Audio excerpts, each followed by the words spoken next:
Hi guys, it's Emily from Novell Novels and welcome to today's video. This is my April TBR.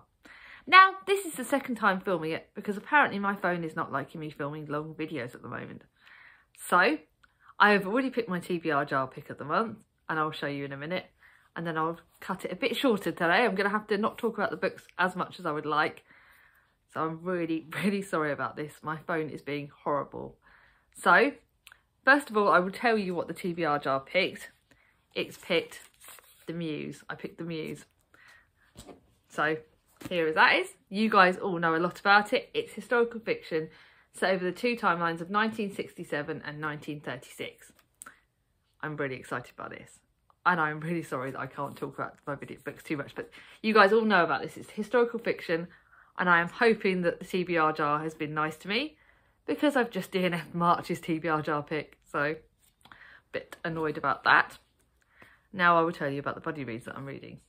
I'm reading The Goldfinch by Donna Tartt with the lovely Charles from Charles Heathcote. It's massive, over 800 pages.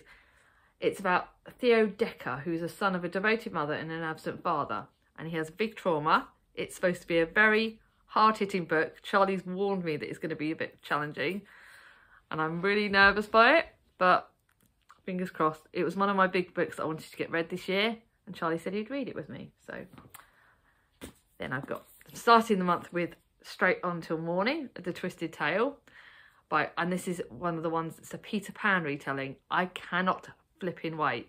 Me and Chloe have had some really bad buddy reads, really bad books that we've buddy read this year so far. So let's hope this one is going to go really well. It's about Wendy Darlings, and obviously, oh, can't wait, cannot wait. Love Peter Pan so much. So I'm going to start the month with that. Another one that I'm frigging excited about, which is The Fifth Queen, Catherine of Howard. I do not know much about this queen. I know about the last queen and the other ones now. So this is new to me. I waited to get it in paperback. As soon as I did, knew I had to read it straight away. Reading it with Elise from Elise Reads and Speaks, and cannot flipping wait. We find out so much about this queen that I did not know, and we know that all we know is that she got beheaded. I don't know any more than that, so can't wait to hear her story. I've got a historical fiction book that I'm buddy reading with Gemma from Read a Book Gem. This is actually set in the 1700s, when Esther Thorell, a wife of the Huguenot silk weaver, rescues Sarah Kemp from the brothel. She thinks she's doing God's will, although Sarah is not convinced that being a lady's maid is better than being a whore. This looks exciting. I got it because Julie from Hungry Bookworm loved it, and yeah, got it last year for my birthday last year in the works, and I can't wait to finally read it. Historical fiction, just what I love. Then I've got my big classic that I'm reading over April and May, Little Dorrit by Charles Dickens. You all know about Little Dorrit, and if you want to know more, it's about Amy Dorrit basically, and she sort of spent her life in a debtor's prison, and then then she gets kind of released, and it's her story, and I can't flipping wait for that. So excited. We're reading over 2 months, so we're going to read only about 15 pages a day, which I think I'll probably go with like a chapter a day, because I like sort of stopping at good points. Then I've got Dr. Thorne, which is Anthony Trollope. You guys know I wanted to crack on with this series, and I'm going to join the Instagram group that are reading the Barchester Chronicles series. It's a third book in the Barchester series, so I don't really want to give any spoilers, but it's about Dr. Thorne. Apparently it's supposed to be his most popular of his novels, so reading this over 2 months shall be good. I'm going to probably read more pages of this a month.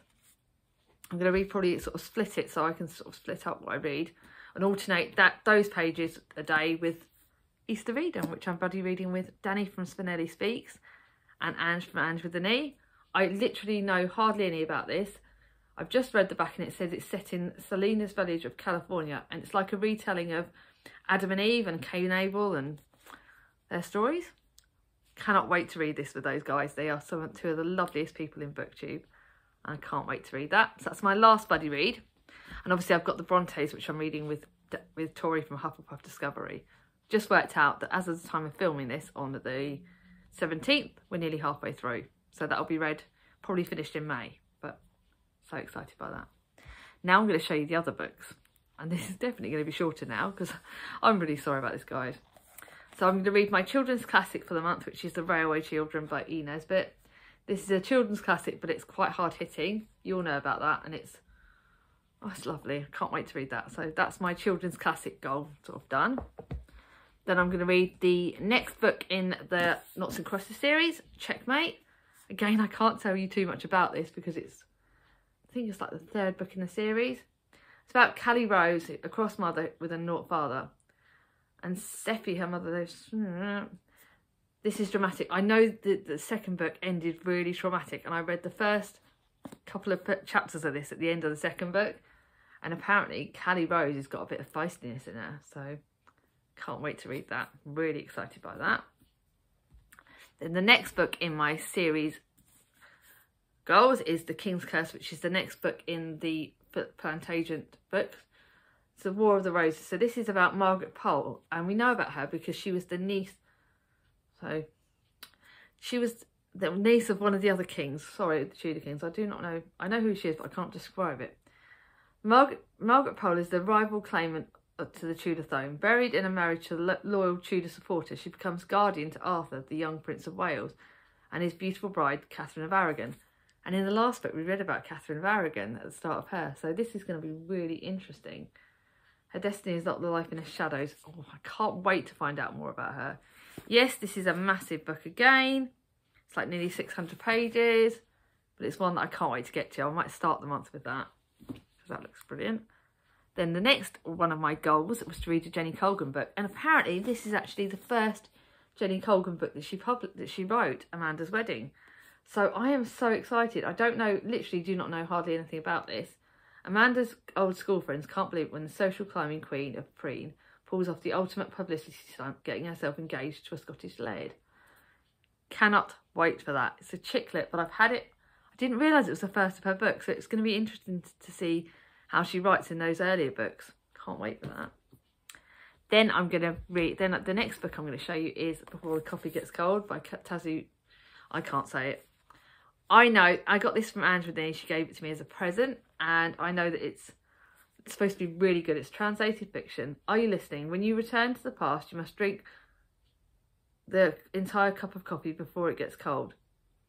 And these people can travel in time, but they've got to drink their drink before the coffee gets cold, or they will be stuck there. It's a short book, but it looks absolutely gorgeous.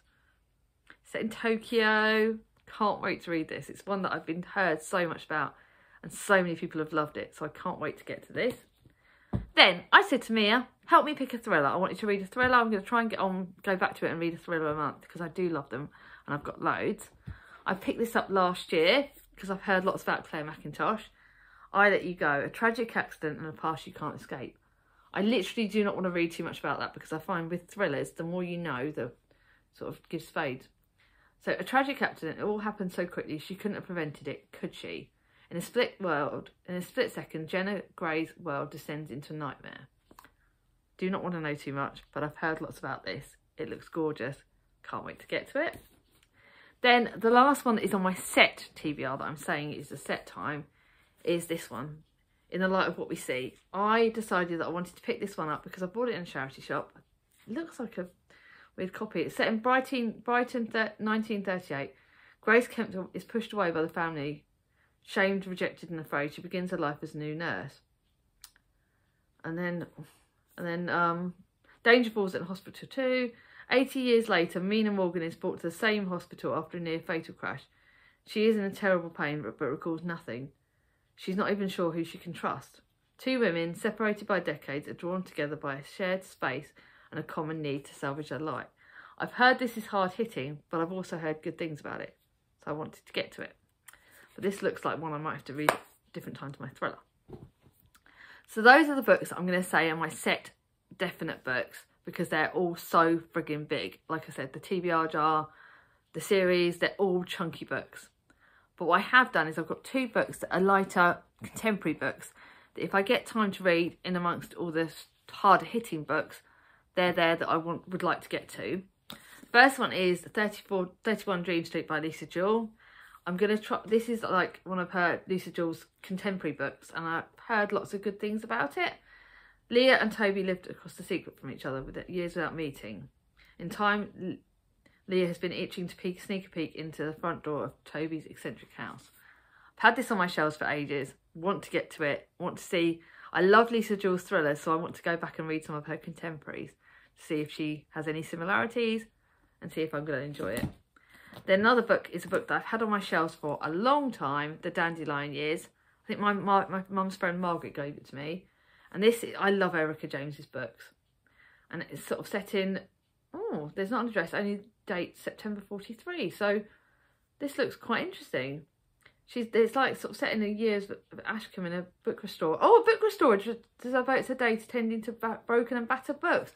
Yay! Chiclets about books. This is going to be read very quickly. But I like reading my contemporary books at bedtime, either the contemporary ones or the children's ones. So I pretty much know they're definitely going to get read. I don't even know why I'm saying they might not get read. They will probably get read. But I do get heads up for you guys. April has got Thomas's birthday is on the 7th. So that day will be focused on him completely. I might get a bit of time to read, but I'm expecting loads of people to come in and out of my garden, because fingers crossed by then we'll be able to have people in our garden. So, and I've got my second COVID jab on the 10th. I've been warned I may get a reaction to it because it's the second one of the Pfizer that you're more likely to react to. So I may have a day or two where reading might be a bit difficult if I've got the banging headache and flu-like symptoms. But I'm not going to preempt it, you never know. And also the kids are off for the first 2 weeks because it's Easter holidays. Yes, they've just gone back to school and yet they're going to be off again. But I'm not homeschooling, so I don't care. Anyway, guys, I'm sorry I couldn't make this too long. Let me know if you want to know more about any of the books that I've talked about. What books in April are you excited to read? Let me know in the comments below. Anyway, if you like this video, give it a thumbs up. If you're new to my channel and not subscribed yet, ring on my ding-a-ling. And I'll see you all soon. Bye-bye.